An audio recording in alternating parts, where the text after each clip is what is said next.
ठीक है। तो ये बेसिकली क्या होती है, मैं अगर आपको इसका सेंटेक्स भी बताता हूँ और आप ख़ुद भी इसको समझ जाएंगे क्या होती है। ये कंडीशन पे डिपेंड करता है। अगर इसकी कंडीशन, आप कहते हैं ना अगर, ठीक है, अगर, इफ़, तो अगर कोई कहते हैं ना अगर कंडीशन, फिर कंडीशन आती है, अगर कंडीशन ट्रू हो तो ये हो, ठीक है, अगर फॉल्स हो तो ये हो, ठीक है, अगर मतलब सही में आता है तो ये हो और गलत में आता है तो ये होनी चाहिए। अब ये क्या है, ये क्या है, अब इनको देखते हैं। सबसे पहले जो इफ़ स्टेटमेंट होती है इसकी सेंटेक्स देते हैं, ठीक है। इफ़ स्टेटमेंट सेंटेक्स क्या होती है आपको पता है, तरीकाकार होती है सेंटेक्स। सेंटेक्स क्या है इनकी, सबसे पहले आपने इफ़ कमांड इंसर्ट करनी है, ठीक है। इफ़ फंक्शन है तो इसके सामने दो, सबसे पहले पैरेंथेसिस और फिर कर्ली ब्रैकेट्स, ठीक है। फिर आपने एल्स कमांड यूज़ करनी है। अगर इसको मैं आपको अभी बता दूं, इसी तरह एल्स भी आप यूज़ कर सकते हैं, ठीक है। मैं इसको आपको थोड़ी देर बाद बताता हूँ, ठीक है, ताकि आपको समझ भी आ जाए कि इसकी यूजेज क्या है। अच्छा, मैं इसको सेव करता हूँ। यहाँ पे कुछ भी नज़र नहीं आ रहा है, ठीक है। सिंटैक्स एरर आ रहा है बल्कि आपके पास, इसलिए आ रहा है सिंटैक्स एरर के सिंटैक्स ही सपोज़ गलत समझ लो आप। अच्छा, इससे पहले अगर आपने वेरिएबल्स पढ़ लिया तो मैं एक वेरिएबल सपोज़ बनाता हूँ यहाँ पे, var variable x equals to, अच्छा ये आपको प्रोग्रामिंग में आपको एक चीज़ बताता हूँ, ठीक है सब। अच्छा, मैं वेरिएबल x को 1 असाइन करता हूँ। क्या बताना था आपको कि 1 जो होती है प्रोग्रामिंग में इसकी ये ट्रू होती है, ठीक है, बूलियन में अगर आप देखा जाए, और 0 जो होती है वो फॉल्स होती है, ठीक है। 1 ट्रू होती है और 0 फॉल्स होती है। अब अगर x की वैल्यू 1 है तो क्या है, 1 ट्रू है ना। और डेफिनेटली अगर यहाँ पे जो कंडीशन है, कंडीशन ट्रू होगी तो सबसे पहले यहाँ पे कोड एग्जीक्यूट्स हो, कोड्स होंगे ना वो यहाँ पे एग्जीक्यूट होंगे, कोड से, और ठीक है। अगर फॉल्स होगी तो एल्स में आ जाएगी, ठीक है। अगर फॉल्स होगी तो एल्स में आ जाएगी। अगर आपका कंडीशन फॉल्स है तो वो एल्स में आ जाएगी, सपोज फॉल्स, ठीक है। अगर ट्रू होता है तो यहाँ पे कोड्स वो होंगे, अगर फॉल्स होता है तो ये कोड्स एग्जीक्यूट होंगे, सिंपल। अब वेरिएबल x की वैल्यू क्या है, 1 है, तो 1 क्या है, ट्रू है फॉल्स है, आप बता दें। ट्रू है, ओके, ठीक है, ट्रू है। तो फिर देखते हैं कि क्या, अब यहाँ पे मैं कुछ लिखता हूँ, console.log भी आप लिख, उसको छोड़िए, आप अलर्ट में लिखता हूँ, सिंपल अलर्ट यू सपोज नहीं, फ़िलहाल मैं लिखता हूँ ट्रू, ठीक है, ट्रू लिखता हूँ। और इस बार अलर्ट इसको मैं करता हूँ फॉल्स, वेरी सिंपल, सेव और रिफ़्रेश। अब क्या आ जाएगी, अलर्ट 1 ट्रू है ना, तो डेफिनेटली ट्रू ही आ जाएगी, ठीक है। रिफ़्रेश तो देखिए यहाँ पे ट्रू आ रहा है। अगर मैं किसी रीज़न की वजह से मैं x को जाके इसकी वैल्यू चेंज कर लूँ, ट्रू कर लूँ, ठीक है, तो अब क्या हो जाएगी, फॉल्स नहीं, अब ट्रू चल रहा है। एक सेकेंड, ओ सॉरी, यहाँ पे मैंने वेरिएबल को कॉल ही नहीं किया है, डायरेक्ट मैंने 1 लिखी। अब मैं वेरिएबल को कॉल करता हूँ तो डेफिनेटली अब भी ट्रू आ रहा है, क्योंकि 2 है, ठीक है। मैं इसको 0 करता हूँ, 0 में चेंज करता हूँ। अब देखते हैं फॉल्स, ठीक है, क्योंकि 0 की वैल्यू जो है वो फॉल्स और 1 की ट्रू है। अब इसमें कुछ ऑपरेटर्स हम लोग यूज़ करते हैं, ठीक है। वैसे ऑपरेटर की टॉपिक तो एक अलग टॉपिक बन जाएगी कि ऑपरेटर्स क्या है, ठीक है। लेकिन ऑपरेटर्स आप ये समझ लें कि जो ऑपरेटर्स वैल्यूज़ पे ऑपरेशंस परफॉर्म करते हैं, ठीक है। मैं आपको एक सिंपल सा ऑपरेटर यहाँ पे बताता हूँ, इनको मैं रिमूव करता हूँ, ठीक है। अब आपको बेसिक स्टेटमेंट, अब मैं यहाँ पे एक कंडीशन बनाता हूँ, एक ट्रू कंडीशन बनाता हूँ, ठीक है। 1 या x की वैल्यू क्या है, 0 है, चीज़ इसको मैं हटा दूँ। अब x की वैल्यू क्या है, 1 है, ठीक है। x equals to 1। अब ये एक इक्वल है, ये अब यहाँ पे कंफ्यूज होगा कि ये कैसे, इसने यहाँ पे एक इक्वल है और यहाँ पे डबल इक्वल। ये बेसिकली क्या है, अगर आप इसको समझने की कोशिश कर लें, ये तो मैंने वेरिएबल बना लिया कि x की वैल्यू 1 है, ठीक है। लेकिन यहाँ पे मैं कुछ और चेक कर रहा हूँ, कंडीशन चेक कर रहा हूँ कि x बराबर है 1 के। अगर मतलब चेक करें क्या x बराबर है 1 के, यहाँ पे तो वैल्यू असाइन कर ली और यहाँ पे चेक कर रहा हूँ कि क्या x बराबर है 1 के, ठीक है। इफ़ यूज़ कर रहा हूँ, अगर x यानी 1 बराबर है 1 के, तो यहाँ पे मुझे ये कोड्स एग्जीक्यूट कर लो, मुझे बता दो अलर्ट येस इक्वल टू 1, ठीक है। अगर ना हो तो फिर मुझे, अगर फॉल्स है, ठीक है, नहीं हो रहे, तो मुझे अलर्ट दे दो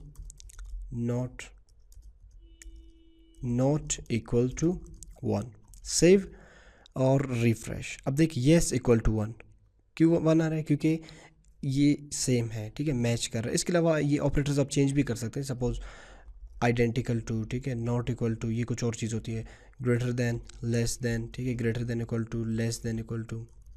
लेकिन मैं आपको सिंपल स्टेटमेंट्स पढ़ा रहा हूँ, तो इफ़ स्टेटमेंट तो ये आप फिर बाद में चेक कर सकते हैं। इसके बाद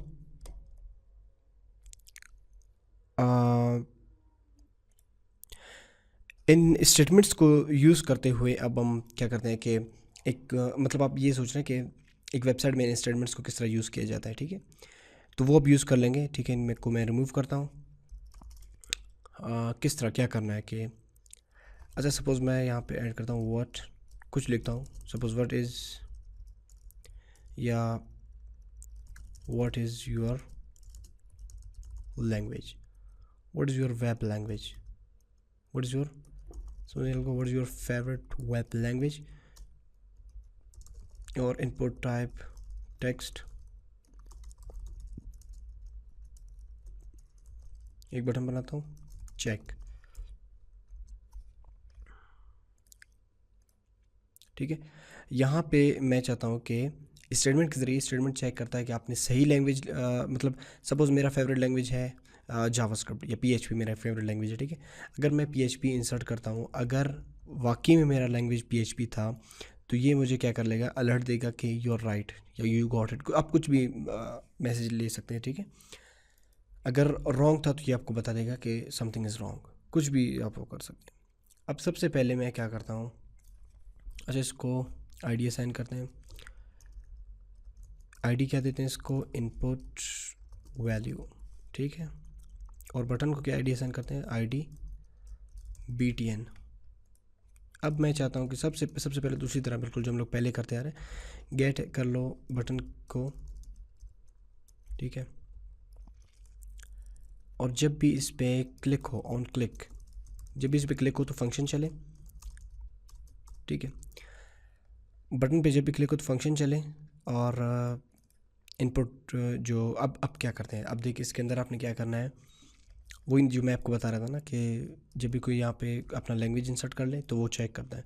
अब लेट सपोज़ मैं अपना यहाँ पे लिखता हूँ फेवरेट लैंग्वेज, या एक वेरिएबल में लेता हूँ, sorry, variable favourite language equals to क्या, आपका फेवरेट लैंग्वेज, मेरा फेवरेट लैंग्वेज है PHP सपोज़, ठीक है, और इंटर्ड, मैं यहाँ पे एक और वेरिएबल बनाता हूँ, उसको देता हूँ नाम इंटर्ड लैंग्वेज इक्वल्स टू, अब इंटर तो क्या होगी, डेफिनेटली यहाँ पे जो बंदा इंटर करेगी वही लैंग्वेज होगी ना, कुछ भी वो ऐड कर सकते हैं ना, तो वो एक वेरिएबल होगी और इसकी वैल्यू हमें चाहिए। वैल्यू मैंने आपको पिछले वीडियो में बताया था, document dot get element by ID, किसकी, टेक्स्ट को गेट कर लो और इसकी वैल्यू, ठीक है, इस वेरिएबल में स्टोर कर लो। अब अलर्ट करते हैं, अगर मैं अलर्ट कर लूँ थोड़ी देर के लिए, इंटर लैंग्वेज रिफ्रेश, अब मैं यहाँ पे सपोज ऐड करता हूँ HTML, ठीक है, तो अलर्ट में सॉरी 26 पे मसला है, 26 variable inter language equals to document dot get element by ID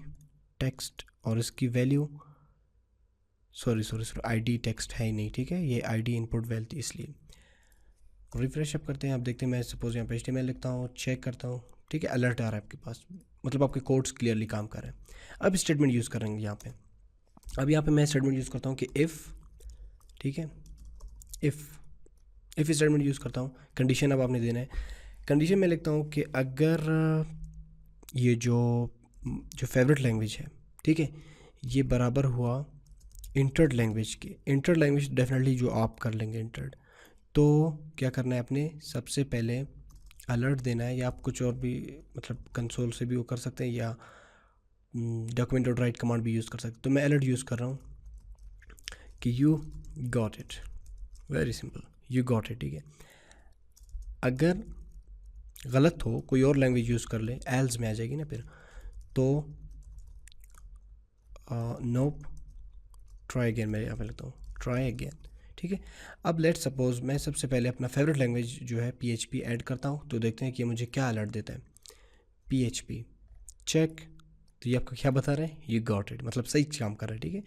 अगर यहाँ पे मैं कुछ और लिख लूँ, जावास्क्रिप्ट लिख लूँ, वैसे जावास्क्रिप्ट भी मेरा फेवरेट है, ये आप ना समझ ले कि ये जावास्क्रिप्ट से भाग रहे हैं, नहीं जावास्क्रिप्ट मेरा फेवरेट है, PHP, क्योंकि आई लव प्रोग्रामिंग जनरल, तो any language I would like. ठीक है, मैं यहाँ पे पाइथन लिखता हूँ, check, no you got it, मतलब ट्राई अगेन, अरे सॉरी मतलब एल्स में आ रहा है। ठीक है, ये अगर मैं यहाँ पे दोबारा PHP लिखता हूँ, ठीक है, तो ये क्या करता है, चेक करता है कि यू गॉट इट। ठीक है, तो ये मैंने आपको एक अच्छी एग्जांपल बता दी स्टेटमेंट की, इफ़ स्टेटमेंट की। ठीक है, तो इनको आप अपने वेब पेज में भी यूज़ कर सकते हैं। और इसके अलावा अभी हम लोग ने मतलब जावास्क्रिप्ट में काफ़ी प्रोग्रामिंग पढ़ ली ऑलमोस्ट, वेरिएबल्स भी क्लियर हो गए, एरेज भी क्लियर हो गए, और अब इस इफ़ स्टेटमेंट्स भी। ठीक है, अब इसके बाद जो नेक्स्ट लेक्चर आने वाला है, इसमें हम एक जावास्क्रिप्ट की मदद से एक छोटा सा गेम क्रिएट करते हैं। ठीक है, एक छोटा सा गेम बनाएंगे जावास्क्रिप्ट में, बेसिक गेम होगी। तो मिलते हैं नेक्स्ट क्लास में।